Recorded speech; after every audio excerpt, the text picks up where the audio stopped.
Muito bem, estamos de volta com o Boa Noite Rio Branco, na sua TV Rio Branco, canal 8 SBT. Anote aí o número, tá? No seu celular, agende no seu celular, no notebook, no computador, num papel, é útil para você. 3227-6930. É o telefone do Disque Entrega do Nenos Restaurante. Funciona diariamente, a partir das 10 da manhã você já pode ir lá almoçar. Pela manhã cedo tem lanche a partir de R$1, R$1 salgado ou suco de sua preferência. Suco natural. Aí você pergunta, tem qualidade? Claro que tem qualidade, eu lancho lá também. Tá? E nesse preço você tem que ter cuidado, porque come muito, né?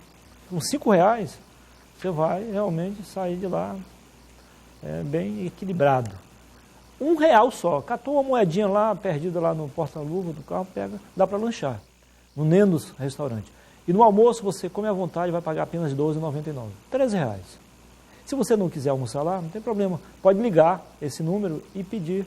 E o Nenos faz entrega na sua casa, no seu trabalho, no escritório, onde você estiver. Sem nenhum custo adicional, mais importante. Só o Nenos faz isso para você. Então, na hora do almoço, inclusive aos domingos, exceto aos sábados, você pode almoçar lá no restaurante, no Nenos Restaurante, ambiente saudável, moderno, tranquilo, aconchegante, seguro, climatizado, esperando por você. Beleza? Muito bem. Agora, com o apoio também da Purifique, do Supermercados Araújo e do Araújo Mix, tenho o prazer de conversar com o Major Cláudio Falcão. Ele exerce várias atividades lá no Corpo de Bombeiros, mas eu vou apresentá-lo apenas como assessor de comunicação e também assessor direto lá do comando. Seja bem-vindo. Tudo bem, Major? Tudo bem, Unísio. Prazer recebê-lo aqui no programa. Satisfação é toda nossa, sempre um sinal de prestígio estar aqui na TV Rio Branco. A honra nossa recebê-lo aqui. Tivemos 3 entrevistas ano passado, o senhor não lembra? Sim, eu acredito que isso mesmo. Isso. Sempre falando do mesmo assunto. Sempre. Queimada, problemas e tal. Agora sempre. não, agora a queimada já deu um tempo. Já. O problema agora é com relação à água, o rio subiu bastante, mas você me falava agora há pouco, em off, que se compararmos com outros anos, está baixo. 4,24 é a marca de hoje. Ontem estava 4,58, deu uma baixada. Nós temos tido uma oscilação muito grande em nível do rio. Então, tem dias que nós estamos com 4 e alguma coisa, depois no dia seguinte nós temos 50 centímetros a menos, às vezes depois 30 centímetros a mais, então tem uma oscilação muito grande devido justamente à crise hídrica que nós passamos durante todo o ano de 2016. Evidentemente, esse volume de chuvas aí era o esperado por vocês nesse período? Na realidade, o volume de chuva ele está mais ou menos regular. A grande diferença, Muniz, e quem nos assiste nesse momento, é a questão da forma como tem chovido. Porque aquela chuva que chove muito, mas em um único só dia, então essa chuva não tem uma significância muito grande para o solo. Não há um encharcamento de solo. A chuva esperada para que tenha uma calmaria melhor em relação ao nível do rio e também a questão do solo, é aquela chuva que chove paulatinamente, não muitos milímetros de uma única vez, mas que é uma chuva mais lenta e mais extensa. Certamente, pelo lado da carruagem, nós teremos isso só a partir do dia 15 de janeiro, que é quando começa mesmo com mais eficácia, né? Agora, no final de dezembro, para o início de janeiro, que nós estamos agora, já tem aumentado o número de chuvas, né? Até pela metade do mês de dezembro tinha um nível de chuva abaixo do esperado e agora já para o final de dezembro e início de janeiro já se chove um pouco mais. Mesmo assim, é sinal de que nós fiquemos em alerta, porque o nível do rio apresentado no dia de hoje, por exemplo, para ser normal, deveria pelo menos estar o dobro desse nível. Entendi. Aliás, pelo menos aqui em Rio Branco, o ano de 2016 terminou com uma ventania, quase uma tempestade, e começou com muita chuva.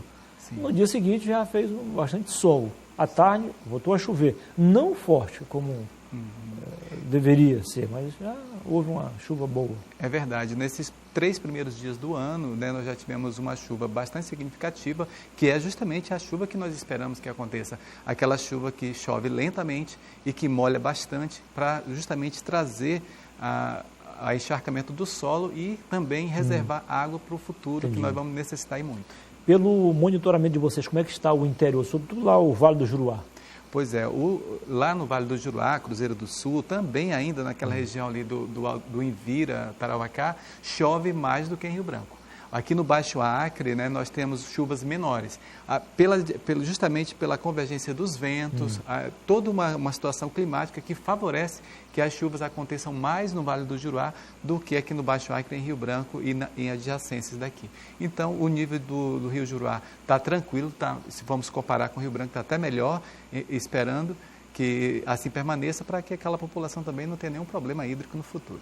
A bacia do Riozinho do Rola continua sendo importantíssima aqui para nós, porque ela deságua o rio muito próximo aqui, e às vezes você tem 2, 3 dias de verão aqui e o rio sobe, justamente em função disso, chuva lá nas cabeceiras do Riozinho do Rola. É extremamente importante o Riozinho do Rola para o nível do Rio Acre aqui em Rio Branco, e também não só o Riozinho do Rola, né? Nós temos também o Rio Chapuri ali na Fazenda Dolores, que também, chovendo nessas cabeceiras, as águas descem e chegam aqui em Rio Branco, abastecendo os 8 municípios que nós temos aí ao longo do trajeto do Rio Acre dentro do Brasil. O Rio Acre nasce lá no Peru. Legal. Janeiro chegando, com ele a preocupação, né? Aquela tradicional preocupação de todos os anos. Evidente, aí eu quero a sua opinião sobre isso. Até que ponto a Cidade do Povo melhorou esse processo de alojamento, transporte, retirada de pessoas no período mais crítico da enchente?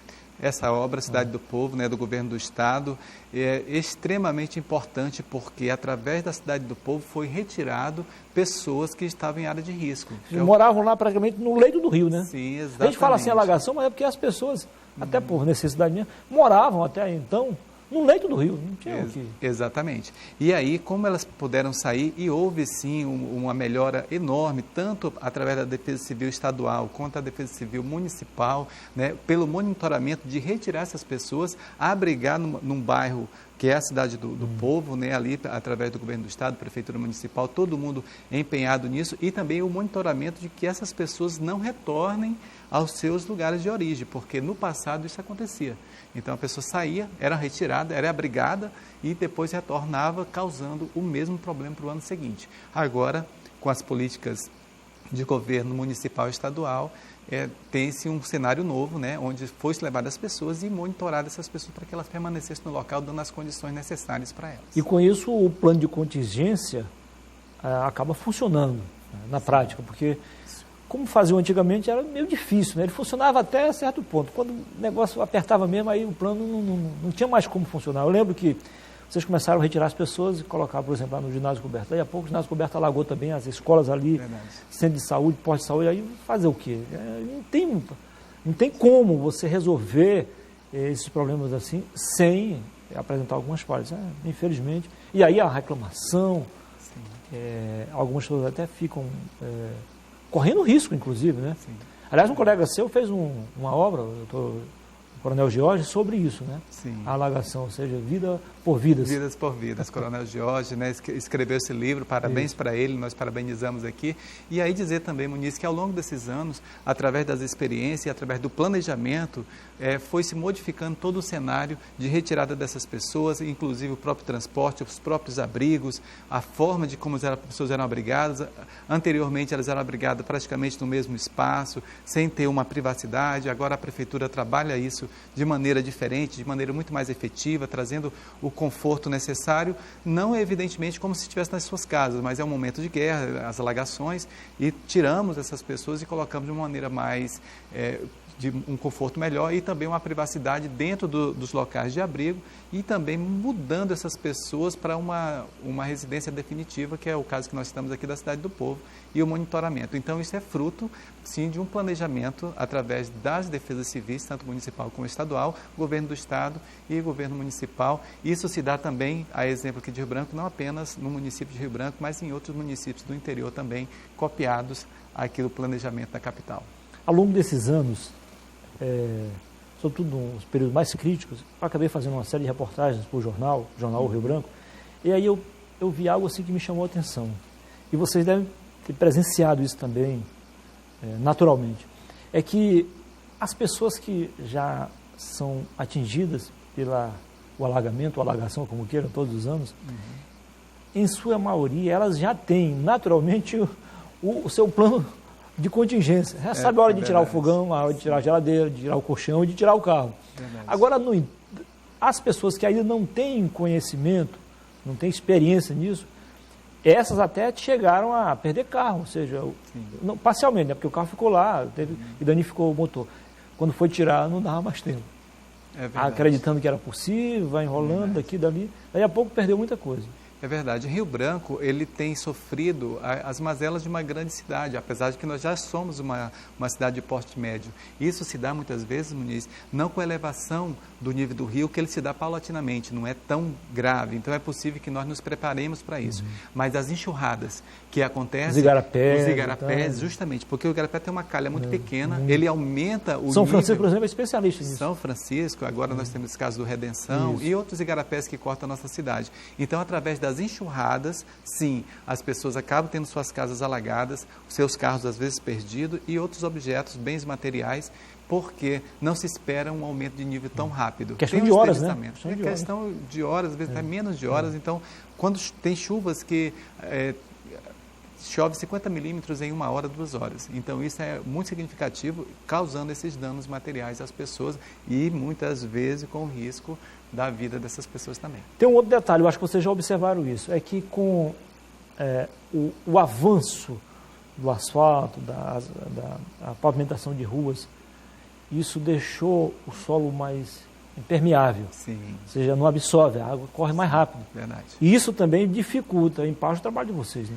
Não, sem dúvida. Essa parte de calçamento, né, de asfaltamento e também até dentro dos próprios quintais, que as pessoas cimentam seus quintais, isso evita com que a água seja absorvida pelo solo, causando esse aumento de nível nas ruas, dentro de quintais e uma série de outros, os bueiros também. Então, tudo isso transborda, é uma canalização, porque a natureza vai se modificando, o homem vai modificando a natureza e consequentemente, sofre os seus danos, né, porque a natureza dá essa resposta. Mas, de qualquer forma, se a alagação chegar, ou alagamento como queiram, Corpo de Bombeiros, a Defesa Civil Estadual e Municipal e outros órgãos de apoio estão prontos para entrar em ação. Então, sem dúvida, o nosso plano de contingência ele é formado e colocado à prova bem antes de que isso aconteça, né? A Defesa Civil Estadual está muito atenta para esse tipo de situação. A Defesa Civil Municipal, através do Coronel Giorgio, que é o coronel do Corpo de Bombeiros, também monitora constantemente as áreas. O Major Éden está sempre muito atento. Toda a equipe, né, de Defesa Civil Estadual e Municipal faz esse monitoramento com o seu plano de contingência, com as pessoas.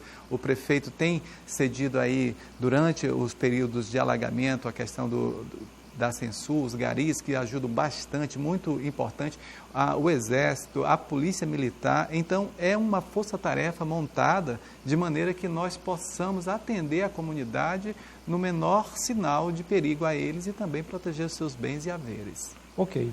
Conversei aqui com o Major Cláudio Falcão, ele é assessor de imprensa do Corpo de Bombeiros e também exerce outras atividades. Foi um prazer receber aqui. Caso o senhor queira acrescentar algo, ainda há espaço. Sem dúvida, Muniz. Nesse momento, eu agradeço muito aqui a participação na TV Rio Branco, do seu programa, que é de grande audiência. Muito obrigado. Né? O Comando do Corpo de Bombeiro agradece muito. E aí, só fazer um alerta final aqui, que as pessoas tenham muito cuidado nesse momento em relação às enxurradas, pessoas que têm que atravessar igarapés, não coloque sua vida em risco. Observem bastante, se segurem, façam uma travessia segura, muito cuidado nessas horas de chuva, observem também as suas residências, se não há risco de deslizamento e, ao menor sinal disso, entrar em contato com o Corpo de Bombeiros ou com a Defesa Civil, que nós atenderemos da melhor forma possível. Foi um prazer. Sucesso. Muito obrigado. Muito obrigado.